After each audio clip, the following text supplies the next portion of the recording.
Hello, welcome to Higher Goals. I'm Dr. Kurt Fox, and I always like to thank you for inviting us into your home.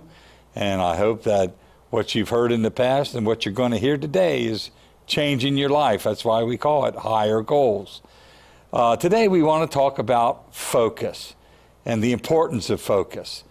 You know, a lot of people go through their lives and absolutely have no kind of focus in their life, and they think that the answer is, well, I just let God somehow govern my life every day and every moment, and they think that that's how life is, but yet that's not it. You have a part in what goes on in your life. In fact, you determine what your focus is and how your life goes on and is created. Focus is a very important thing. It creates single-mindedness. You're not all over the map.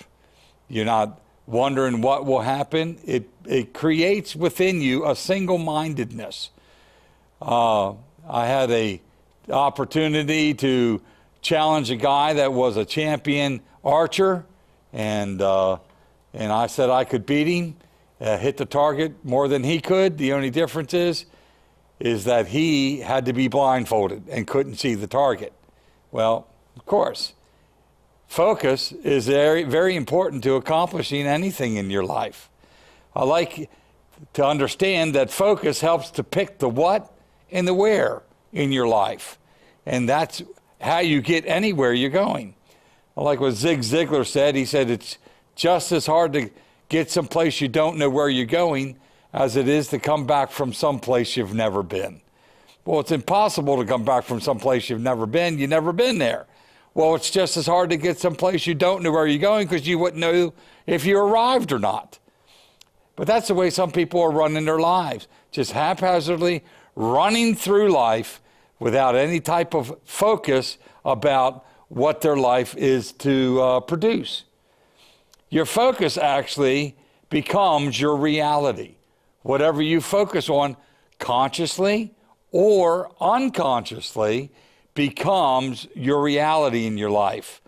Because of that creative power that God has put in you, as I told you last lesson, there's a power that God has given you. It's a creative power when He breathed the breath of life in you. Well, that power creates whatever you focus on. Now, that power doesn't determine the good or the bad of what you focus on or the right and wrong for you. It just creates whatever you focus on. And your life is a result of what you have thought and focused on in the past. What I am today is what I thought and focused on in the past. Today is a residual of what I have thought and focused on the past. And if I continue to think and focus the same way, I doom myself to live the same kind of life that I am now living today. Now, that's if you don't like what your life has become. If you do like what your life has become, then can you continue to do that? But your life is a residual of what you have thought and focused on in the past. And it's important that you realize that the way that you focus determines the outcome. You can't focus on what you don't want in life, because then this creative power that's in you begins to create what you're focusing on, the things that you don't want. So it creates more of what you don't want. Now, I know you're saying, well, wait a minute, I don't want it. Well, see, that creative power in you only knows you're focusing on that. So it begins to create a world to produce what you're focusing on. So if you're focusing on what you don't want, this thing just produces more of what you don't want. If you don't want to be in poverty, if you don't want to be poor, if you don't want to be depressed, and that's what you're focused on, well, then this power begins to create a world all around you. In the world that you see, it begins to manifest what you have focused on. I liked what Mother Teresa said. She said this. She goes, if you have a protest against the war, don't invite me to a protest. But if you have a peace rally, invite me to a peace rally. See, there's a difference between I don't want war and I want to have peace. Why? Because it's the focus. Your focus on one would be war. I don't want war. And this creative power that's in you begins to produce war. That's why when people go out against something, that's why they produce more of it, more conflict, more division.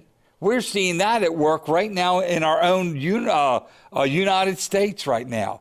The more people focus on what they don't want is actually producing more of what they don't want. And Mother Teresa, I like that. And if you have a rally, a war rally against a protesting war, don't invite me. But if you have a peace rally, invite me. She understood the power of this thing. See, what you are today is what your mind has already conceived by your focus. Focus helps you to focus on what and conceive what you see. If you see the target, well then you're going to hit the target. This thing will help produce a situation in which your life then is produces what it is that you want. If you want to be healthy, don't say, I don't want to be sick. Say, I want to be healthy. If you want to be prosperous, don't say, I don't want to be poor. Focus on poverty. Don't focus on poverty. Focus on being prosperous. And getting that aligned in your focus is so vitally important, because you can't blame anyone but yourself for the way that your life is going today. I don't care whether you believe that or not, because this thing really is how it works.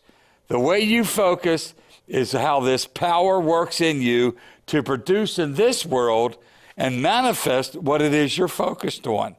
If you're focused on something being bad for you and you keep focusing on the bad, well, the bad just keeps happening. And that's the way that it happens.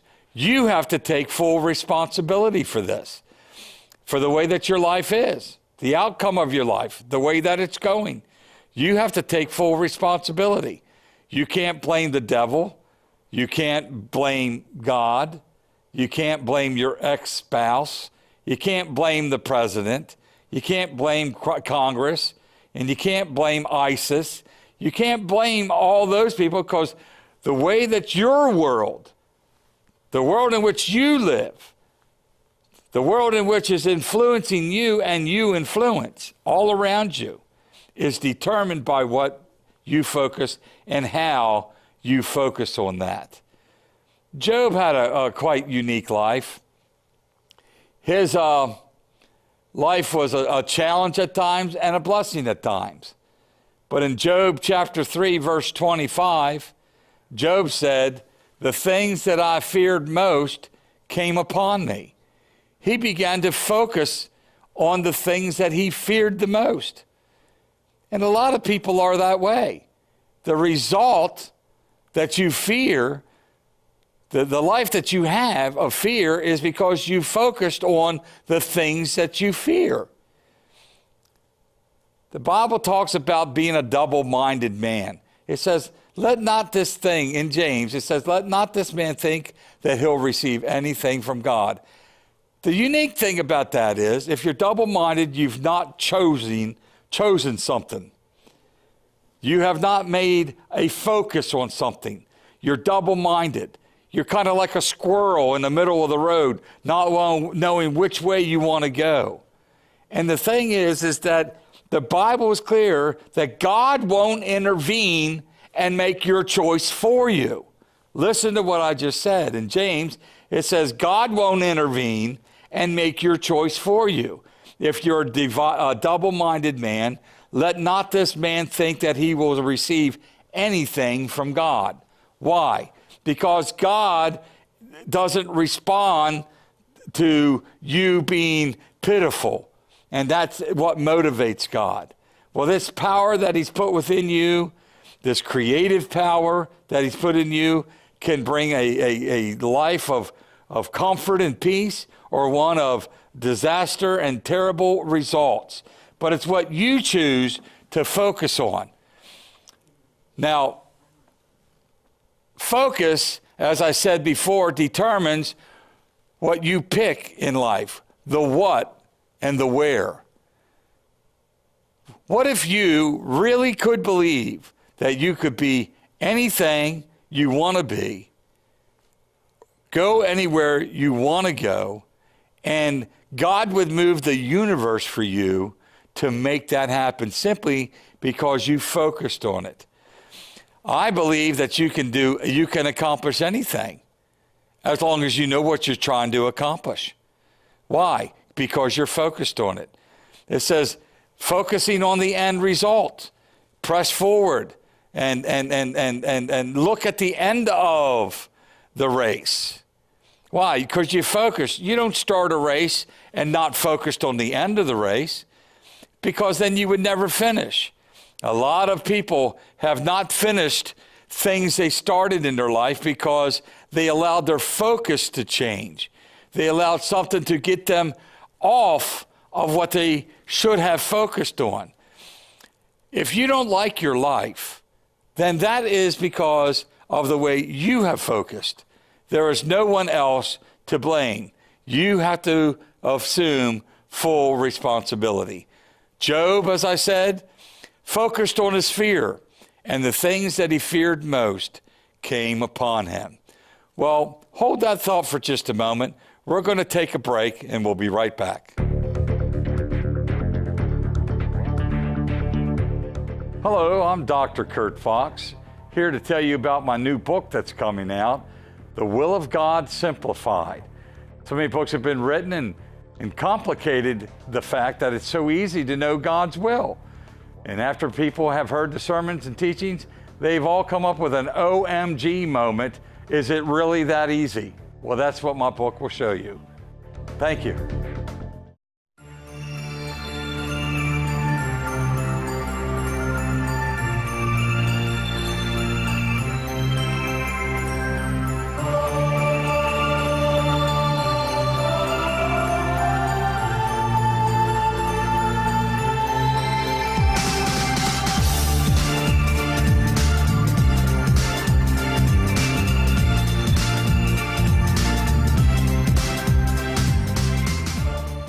Well, hi, I'm Dr. Kurt Fox, and I'd like to invite you to buy my book, The Creative Process. See, everybody in their life is waiting for God to come take control of their life. But really, God's up there waiting for you to take control of your own life through the ways that He shows you how to do that. It's what my book talks about, how to bring conclusions and how for you to become a deliberate creator of your own life. Well, welcome back. I'd like to take us on into a new thought concerning what your treasure is. And in Matthew chapter 6, verse 21, it explains about being a treasure. For where your treasure is, there your heart will be also. A lot of people misquote that and say where your heart is, that's where your treasure is. But actually the scripture says where your treasure is, that is where your heart is. Let me explain why. What is a treasure? Well, we think that a treasure is like a diamond or some gold or some beautiful piece of jewelry. But actually, what a treasure is and what you treasure is something that you give your time to, give your energy to, or give your attention to. That is what you treasure. Let me say that again. Your treasure is what you give your time to, your energy to, and your attention to. Because those things, when you add up, giving it time, energy, and attention, equals value. You wouldn't give something of value no time or energy or attention. Something of value, you give time, energy, and attention. So now that we've solved that, so you would say, well, what are you talking about, Kurt? Well, here, you want something good in your life, you got to give that time, energy, and attention. But you know, if you give time, energy, and attention to negative things, to things that are not positive, let's say that you give time, energy and attention to your worries, your fears, your anxieties, your confusions, your anger? Well, simply because you have given it time, energy, and attention, it actually shows that you value that, even though it's not what you want.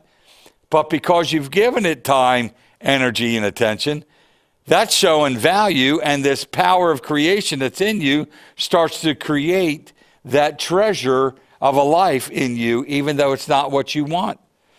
Now that sounds opposite. You would think, well, I want treasure in my life. Good treasure, yes.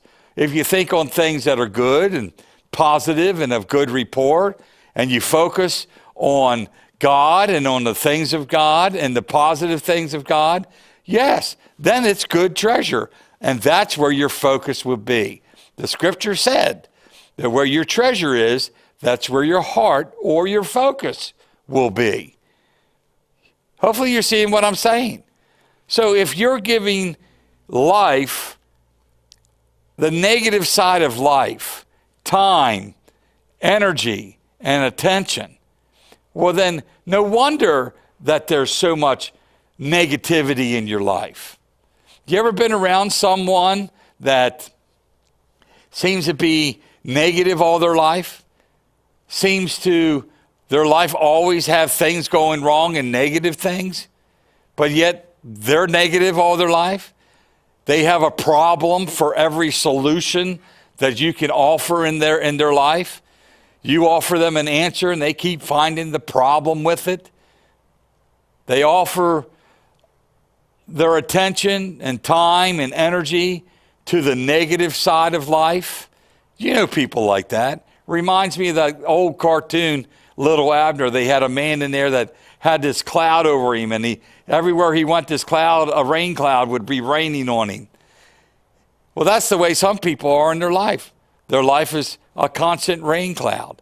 They wonder why they focus on the storms of life, and then they curse why it's raining.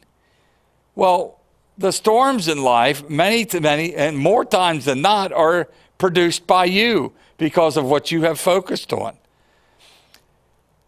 If you focus on the negative, that's what you'll have. You focus on the positive, that's what you have. What you give your time, energy, and attention to, which equals value, becomes your treasure. That becomes your treasure. I can't put negativism in your life. I can't put the things in your life that you don't you don't want. You might think that people do that, but see, you make the choice right there. Now, this choice and focus is conscious or unconscious. You can consciously focus on something. When you go shopping, you consciously go shopping. You go on there to pick a certain thing. In fact, if I'm not mistaken, most people write down what they want to go. One time, what they want to buy when they get to the grocery store. And I think that's pretty wise because it helps you to save the money that you don't want to spend. You stick to what you then plan to do.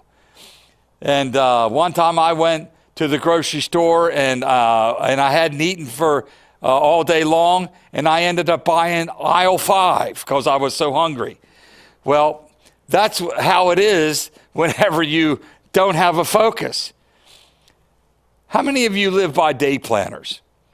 How far is that day planner already planned out?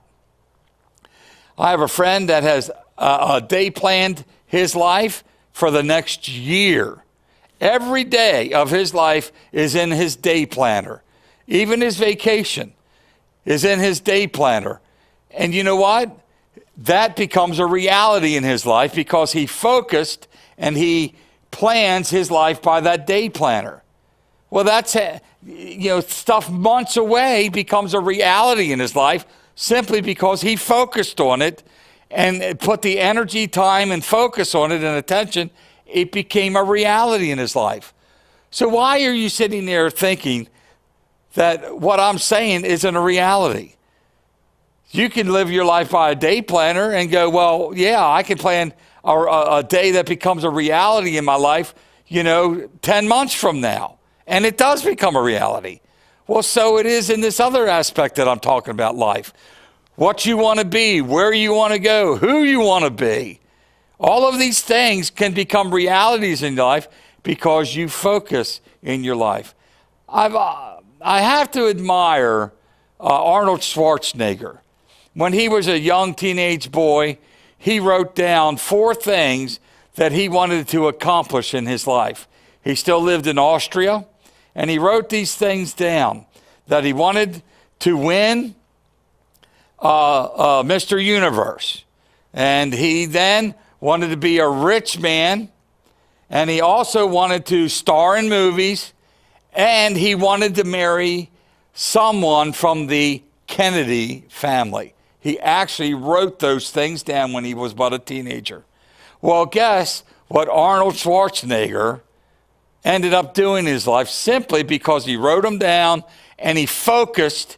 He became Mr. Universe, I think it was 6 times. He starred in movies. He became a very rich man. And yes, he did marry Maria Shriver, which was part of the Kennedy clan. Can you imagine having that kind of focus in your life to accomplish those kind of things? Do you think that they just haphazardly happened in his life? Zig Ziglar says this: you're not a haphazard happening, you're a meaningful specific. Things in your life can become extremely specific if you choose them to be. If you want to live your life by default and allow just the universe and other people determine what your life becomes, well, you can do that, and that's your choice. And that's what you will accomplish. That other people determine your life, determine the things you will accomplish, determine how much money you'll have, and determine all kinds of things in your life. I decided in my life, when I discovered this, that God put in me that whatever I focus on becomes a reality because he put within me the power to create things. What I focus on becomes a reality because this power creation then creates what I focus on. I began to think specifics. I began to make decisions specifically. The Bible all is about that. If you here accept your responsibility for the way your life is today because of the way you have focused, by that same power that made your life what it is today, can change your life immediately. By a shift in your awareness, your life can become an infinite field of unfolding possibilities. And you need to realize that that's your choice. What you focus on is, in fact, what will become your reality. Now, in Revelation chapter 3, verse 16, God tells us here that you must choose. He said, I were that you're neither cold nor hot. He said, you're lukewarm. I would prefer that you were cold or hot, for me or against me. He said, because being lukewarm, he said, I will spew you out of my mouth. Not making a choice does not please God. Leaving it up to God does not please God. It's not the way that he intended it to go. And I know that this flies in the face of what many have been taught and are teaching. But the reality is this: God gave you a free will for you to choose, for you to look at things, and you to make your choices. As long as they're within the parameters of God, God's happy. You're hot. God would rather you be for him or against him. But this lukewarmness creates a violent reaction from him. A violent reaction so much that he will spew you out of his mouth. Well, I don't want God to respond to me that way. I want to take responsibility. I want to focus with a specific focus in my life. Now, whatever you want to be, wherever you want to go in life, can be determined by you. There is nothing that can stop you once you do. Everyone that has made a choice in their life to become something or to do something never knew how it was going to happen. They just chose what it was they wanted to be, what they wanted to do, where they wanted to go. And then this power that God put in you then begins to move the universe to manifest it in a way that it becomes a reality in your life. The Bible tells me that God has laid before me life or death. He said you must choose one or the other. Which ones do you focus on? Are you focusing on the things that produce the kind of life that you enjoy, that bring joy to you and bring joy to others? Are you focused on a life that raises you to the level of your ability? Something that you can be proud of, something that you just don't have to accept, but in fact becomes a reality from the way that you have focused in your life.